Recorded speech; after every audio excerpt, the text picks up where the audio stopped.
Dobrý den.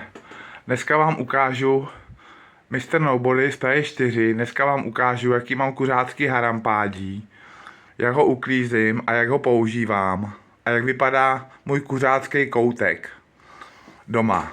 Takže vidíte, že vlastně mám tady digestor, mám tady spodák, mám tady elektrickou ruční plničku, stop filtry z lékárny Benu, mokrý popelník z PET lahve, lahev na pití SodaStream s bublinkama, šumivý vitamíny a šťávu kiwi a mléko do kafe. Tak. Teď kouřím tu dýmečku a každá dýmečka má svůj název. Tahle dýmečka, to je dýmečka medovka.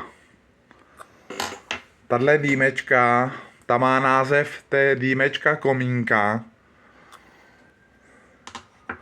A tahle elektronická cigareta, ta má název ufonka.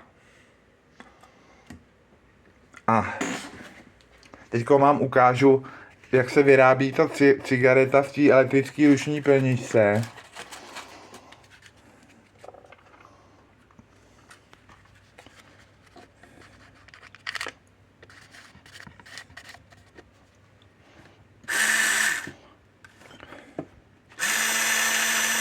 Takže cigaretu vlastně vyrobím, tím se z ní stane výrobek.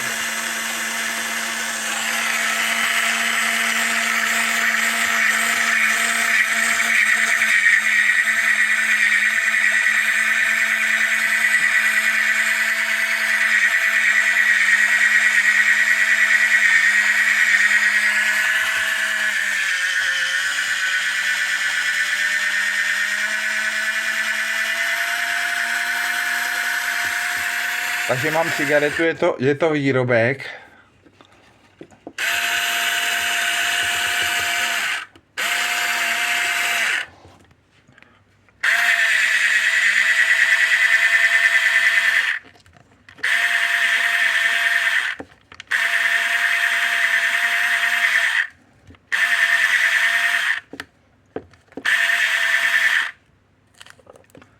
Takže mám cigaretu, je to vlastně výrobek. Na tu cigaretu nasadím stop filtr z lékárny Benu.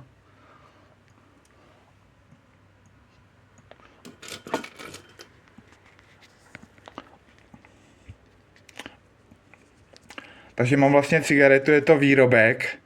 A teďko já